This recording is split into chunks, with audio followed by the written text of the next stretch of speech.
Olá, meus amigos, com o coração muito apertado, ainda muito triste com o ocorrido de ontem. Eu queria falar rapidamente sobre o que eu tenho lido, o que eu tenho ouvido aí a respeito do ocorrido de ontem. E eu queria, inclusive, olhar da perspectiva do país que eu estou no momento, que é o México, da cidade do México, em que, para eles, a preservação da sua memória, a preservação da sua história, a preservação, inclusive, dos seus povos originários, é um valor muito grande, muito entronizado na sociedade mexicana.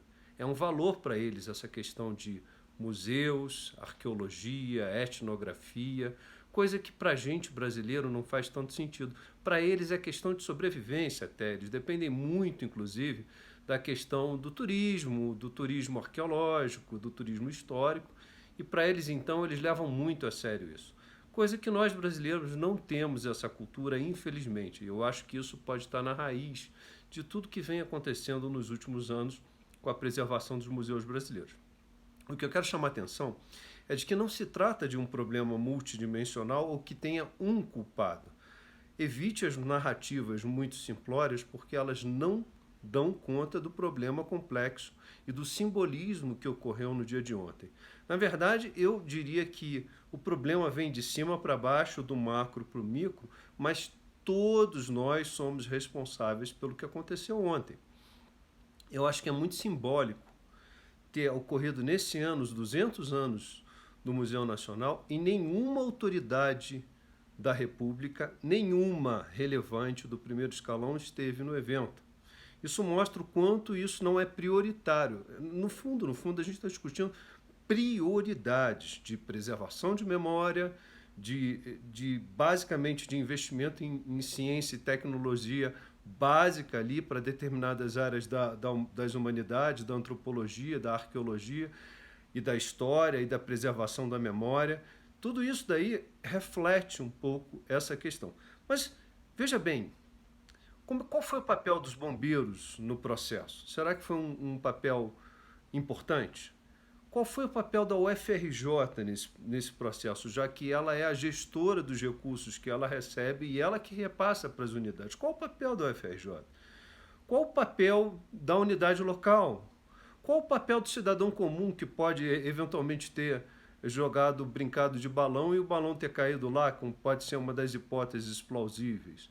Qual o papel das instituições que regulam e cuidam e verificam se as questões de instalações elétricas estão ocorrendo basicamente? Tudo isso faz parte de um processo e que precisa ser levado em consideração. Agora, a questão do valor é muito básica. Como é que pode um museu com essa referência, veja bem, gente, queimar o original do papel importante da Lei Áurea? É um negócio muito sério, apenas para identificar um dos milhões de itens que queimaram ontem. Quer dizer, como é que pode um museu da envergadura do Museu Nacional não ter um sistema anti-incêndio? Isso é fruto, obviamente, da não priorização. E é exatamente isso que não adianta você colocar na conta de A ou B sem levar em consideração que isso não é um valor fundamental nacional. Veja bem, meus amigos, os mexicanos adoram futebol e novela como os brasileiros. Só que preservação da memória é algo que para eles é altamente importante, para a gente não é. Então talvez seja aí um momento da gente fazer uma reflexão autocrítica.